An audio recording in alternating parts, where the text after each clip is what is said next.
Well, more is unfolding about the sheriff who is heading the department where Sandra Bland died this week after her arrest. Sheriff Glenn Smith was punished for past racism. In 2007, he was the chief of police in Hempstead, Texas. He was given 2 weeks without pay, ordered into anger management classes. He was ultimately fired a year later. Well, Waller County City Council leader Herschel Smith called the sheriff's past censorship a slap on the hands, saying they got off way too lightly considering his humiliation and treatment of young African-American males. Now, Jose, this is really important because the sheriff in question, in this specific county, he has a past history of this. He was fired for it, fined for it.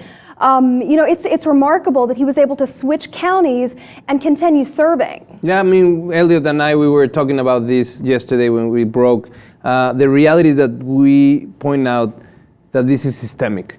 There is a reason this keep happening over and over and over. Not only this sheriff has a background of racism, also the county jail where this death happened also had a very similar case with another suicide. Yeah. Exactly. This is too common within this jail that this man is running. I know you discussed it on The Lip yesterday, Sandra Bland's case, going on a road trip from Chicago to Texas for a job interview, one traffic stop, and now she's died. I know you discussed the ins and outs of that case, but it screams racism and foul play. And here we have another link in this chain where this sheriff was accused of racism. We actually have a quote from Houston Chronicle writer Helen Erickson. She wrote this about the sheriff.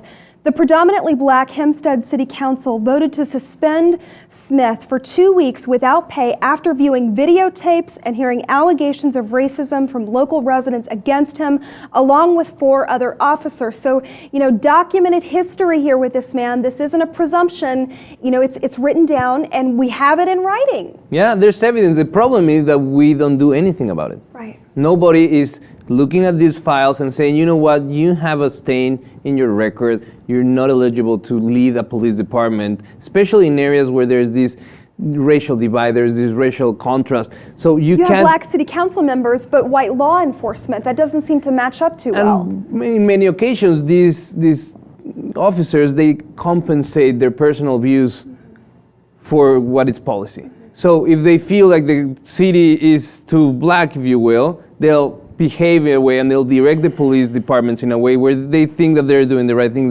Is racial profiling is wrong. We have to stop it. And like the city council member said, this is a slap in the wrist, and this is the reason it keeps happening. They could have stopped him before had they appropriately censored him. That's the bottom line here. And we keep missing these opportunities to rectify things, and they blow out of proportion, and then we have people dying. Well, I know it's really hard for people to constantly hear about police brutality, and you just really want to shut it off because there's so much of it coming out in the news. But in order for this to change, people really need to tune in to the specifics of these cases. I know they're hard to hear, and really, pay attention. It's the only way to really get things going and discuss and start that dialogue about these issues. We'd love to know what you think about this story at home, about Sheriff Smith, his past documented history of racism. Log on, post your comments about this story. While you're at it, be sure to check out the rest of our channel and, of course, subscribe to The Lip TV 2 for more.